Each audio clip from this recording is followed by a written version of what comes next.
कम, और घट के इनकी गति हम क्या करना चाहेंगे, ताकि अब ये जब इनके घट गई है आपकी ऊर्जा, तब ये जाके अगले यूरेनियम पर विस्फोट हो और विखंडन आगे बढ़े।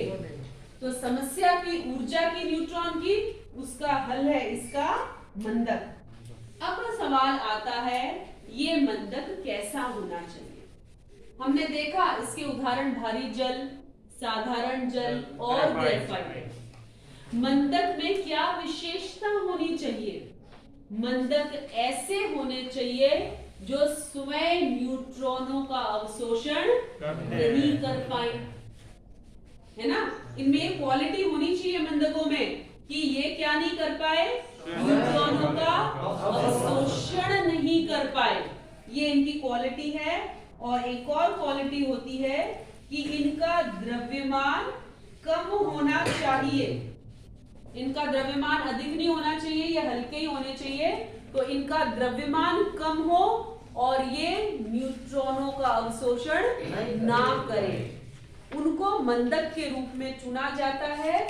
और जो मंदक अपन आपकी भट्टी में इस्तेमाल करते हैं वो आपके भारी जल, ग्रेफाइट और साधारण जल होते हैं। परीक्षा में सवाल क्या आता है, मंदक क्या है, इसके उदाहरण लिखिए, इसका क्या उपयोग है। नियंत्रित छड़ अपन ने कैडमियम पढ़ी थी, अनियंत्रित को नियंत्रित करने में। नियंत्रित छड़ क्या है, क्यों जरूरी है और किसकी बनी हुई होती है?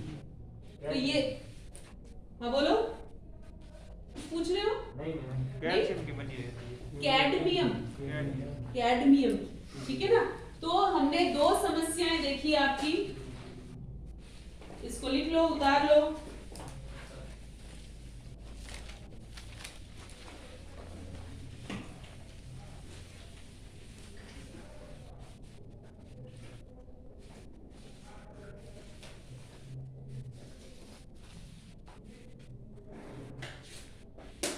इसका द्रव्यमान भारी होगा तो क्या होगा? बहुत अधिक टक्कर से वो जो अपना न्यूट्रॉन है, न्यूट्रॉन को बहुत हल्के है बेटा। ये अपने 11वीं में संघट पड़े थे। जब बहुत हल्के वाले बहुत भारी से टकराते हैं तो क्या होता है, वो हल्के वाले रेस्ट पर आ जाते हैं। तो ऐसा नहीं है।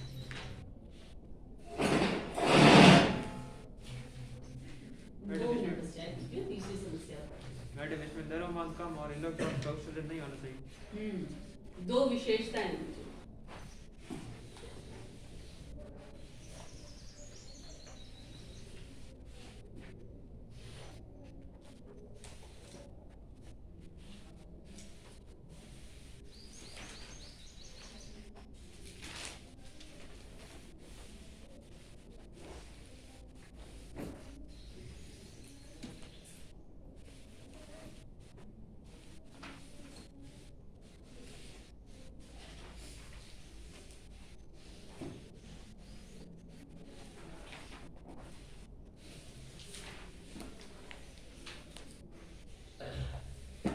मयंक, तेरे को एक होमवर्क दे रही हूँ मैं कल के लिए, कि कल तू टॉपिक तैयार करके आएगा नाभिकीय संलयन। ये पूरा टॉपिक आपके द्वारा क्लास में समझाया जाएगा, ठीक है। आधे घंटे का लेक्चर देना है आपको। पहले मैं थोड़ी सी बात बता दूंगी उसके बारे में, और ये लेक्चर आपको तैयार करना है। इजी सा है, इसलिए आपको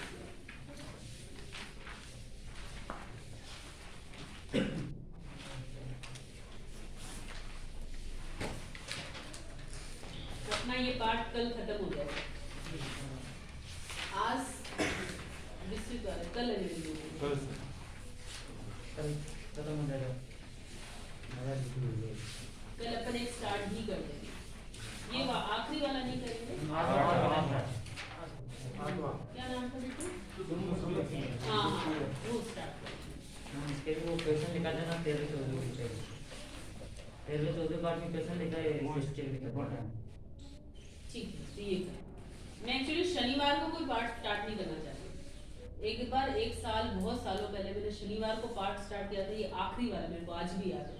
ये बहुत ही छोटा पार्ट है, लास्ट चैप्टर जो है आपका कम्युनिकेबल सिस्टम, संचार तंत्र, वो मेरा 20 दिन चला था। तब से ना मेरे वो बैठी हुई है कि शनिवार को जो चीज शुरू करते ना बहुत लंबी खींचती है, तो मैं भले 2 मिनट पढ़ाऊंगी, वो पार्ट पढ़ाऊंगी, पर आप जैसे कह रहे हैं मैं वो कर दूंगी। शुभारंभ करते हैं।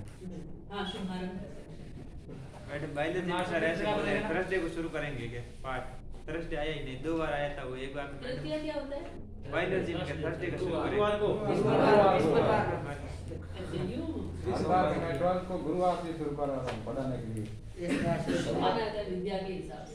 अगली बार क्या हुआ कि गुरुवार आया, इतने वो मैडम जाएगा कि आ रहे हैं दर्शन के लिए, इतने वो चला गया ओ, गुरुवार उस दिन था। क्यों आए थे सर? मेरे निकलते ही आए थे ना। आए तो फिर वो पाठ का नाम लिख जाते हैं। नहीं पढ़ाते हैं, पढ़ाना अब तो शुरू करा क्यों दिया। पढ़ा है? मुझे लग रहा है अब तो शुरू पढ़ाते करा हैं दिया। मैडम, अब शुरू करा अब है। शुरू करा दिया। पूरे सोमवार को शुरू कराएंगे। चलो मेरे प्रिय बच्चों, तीसरी समस्या पे आते हैं। न्यूट्रॉन प्रग्रहण न्यूट्रॉन प्रग्रहण समस्या। प्रग्रहण समस्या, ये कौन सी अनोखी समस्या है? देखते हैं। मैडम ये कुछ प्रग्रहण क्या होता है? हाँ, कुछ ग्रहण लगा हुआ ऐसा लग रहा है मेरे को, है ना? तुम्हें नहीं लग रहा? कुछ ग्रहण लगा हुआ है। जी मैम, लग रहा है। अब देखो ग्रहण कैसा लगा हुआ है। यूरेन के ऊपर कुछ ग्रहण। कुछ मुश्किल तो नहीं लग रहा ना तुमको? No ma'am. पाठ ठीक ही लग रहा है मेरे ख्याल से। जी मैडम। तीसरा हो रही चल। तीसरी समस्या है न्यूट्रॉन प्रग्रहण समस्या। देखो मैंने अभी तक आपको 2 बात बोली। एक बात तो मैंने तुम बच्चों को स्टार्टिंग से बोली कि यूरेनियम 238 जो होता है ना बेटा, ये न्यूट्रॉन का करता है अवशोषण। ये क्या करता है? न्यूट्रॉन का अवशोषण। पर एक बात मैंने नहीं बताई, छुपा दी तुमसे। क्या छुपा दी? कि ये सभी न्यूट्रॉनों का अवशोषण नहीं करेगा, ये सिर्फ उन्हीं न्यूट्रॉनों का अवशोषण करेगा जिसका जो परास है, जो कौन सी परास कही जाती है, जो ऊर्जा परास है, वो कितनी है? 1 से लेके 100 इलेक्ट्रॉन वोल्ट। यूरेनियम 238 किन न्यूट्रॉन का अवशोषण करता है? ऐसे न्यूट्रॉन का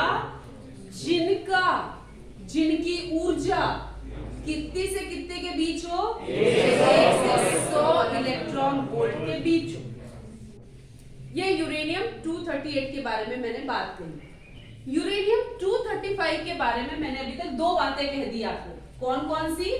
पहली बात ये कही कि यूरेनियम 235 जब न्यूट्रॉन का उत्सर्जन करता है, जब ये न्यूट्रॉन का उत्सर्जन करता है, उस वक्त इसकी ऊर्जा होती है 2 मेगा इलेक्ट्रॉन वोल्ट, यानी कि 2 के पीछे 6 जीरो लगाने हैं मुझे, इतना इलेक्ट्रॉन वोल्ट। और जिस न्यूट्रॉन के द्वारा इसमें विखंडन होता है, क्या होता है? विखंडन संभव है, वो कितनी ऊर्जा वाला है? 0.04 इलेक्ट्रॉन वोल्ट। तो तुम बोलोगे मैडम समस्या तो है ही नहीं, क्यों तुम्हें लग रहा है? क्यों? क्योंकि ना तो इतनी ऊर्जा को ये अवशोषित कर सकता है, ना इतने कम को ये कर सकता है। ये 1 से कम है और ये 100 से बहुत अधिक है। तो समस्या क्यों उत्पन्न हो गई? बात तो सही है तुम्हारी कि ये तो किसे अवशोषित करता है? इस परास को 1 से 100, जबकि ये उत्सर्जित करता है इतनी, और होता किससे है? सिर्फ इतनी। तो ये ना तो इसे अवशोषित करेगा, ना इस न्यूट्रॉन को अवशोषित करेगा। पर है समस्या। समस्या क्या है? जब आप इस न्यूट्रॉन को मंदित करते हो, जब आप इसकी ऊर्जा घटा रहे हो, मंदकों से टक्कर करा के, भारी जल से टक्कर करा के, ग्रेफाइट से टक्कर करा के, तो जब इसकी ऊर्जा घट रही है तब कहीं ना कहीं तो इस परास के अंदर आएगी। घटते घटते 100 से घटते घटते 1 से घटते घटते ही तो 0.04 तक पहुंचेगी, कूद के तो पहुंचेगी नहीं। तो जब आपकी ऊर्जा घटते घटते इस परास में आएगी, तब उस समय आपका यूरेनियम 238 न्यूट्रॉन का क्या कर लेगा, अवशोषण। तो है समस्या। समस्या का निवारण देखिए, जल्दी बताते हैं अपन।